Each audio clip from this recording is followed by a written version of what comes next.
ଭଲ ହେଇଛି ଆପଣ ଆସିଲେ। ଆମର ଏପଟେ ଗୋଟେ କାନ୍ଦେଇଥିଲେ ଯେ ସେ ଭଲ ହେଇଛି ଘର ଛାଡ଼ିଲେ ଆପଣ ଆସିଲେ ସଦା ଚାଲିବେ କି ନାଇଁ ସଦା ନାଇଁ ଅଧା ଦିଆ ହଉଛି ସିଏ ଆସିଥିଲେ ସକାଳ 10ଟାରେ ଇଏ କିନ୍ତୁ ତାଙ୍କ ସାଙ୍ଗରେ ଗପ ଜମେଇ ଦେଲେ। ହଁ ଭଲ ନା ଆଉ ଏମିତି ସଜା ସଜି କରିଦିଅନ୍ତି ଏମିତି ମିଶି ମାରିକି ଚଳିବା ନା ଆଉ। ହଁ ଆଜ୍ଞା ଆପଣ ଦେଇଥିଲେ ଯୋଉ କଣ ଖାଇବାକୁ ଦେଇଥିଲେ ଆମର ଗୋଟେ କି ଖାଆନ୍ତିନି ବା ଆଉ କଣ କରିବେ ଯେ ଘରେ ତ ଏଇଆ କିଛି ମାନୁନାହାନ୍ତି ଆମର ଗୋଟେ କି ଖାଆନ୍ତିନି ଖାଇବାକୁ ନହେଲେ ନାହିଁ।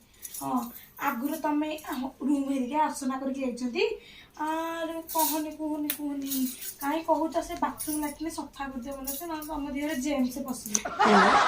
ସେ ପୂର୍ବରୁ ଯୋଉ ନଥିଲା କି ସେ ଘରଟାକୁ ମାନେ ଛିନଛତର କରିକି ଯାଇବା ଖାଲି ଦିନ ରାତି 24 ଘଣ୍ଟା ଖାଲି ଝଗଡା ଝଗଡା ଝଗଡା ତାଙ୍କ ସାଙ୍ଗେ କାହିଁ କଥା ହଉଛ? ହେଇ ତାଙ୍କ ସାର୍ ଆସିଲେଣି ପଳେଇ ଆସ। ସାର୍ ଆସିଲେ କି? ହଉ ଯାଆନ୍ତୁ ଆପଣ ଗୋଟେ କିଛି ଖାଇନଥିବେ କିଛି କରିନଥିବେ ଯାଆନ୍ତୁ ଟିକେ ସଜାସଜି କରିକି ଖାଇକି ଆସିବେ ଆଉ। ହଉ ହଉ ନୂଆ ବୋହୂଙ୍କର ଗୁଣ କଣ?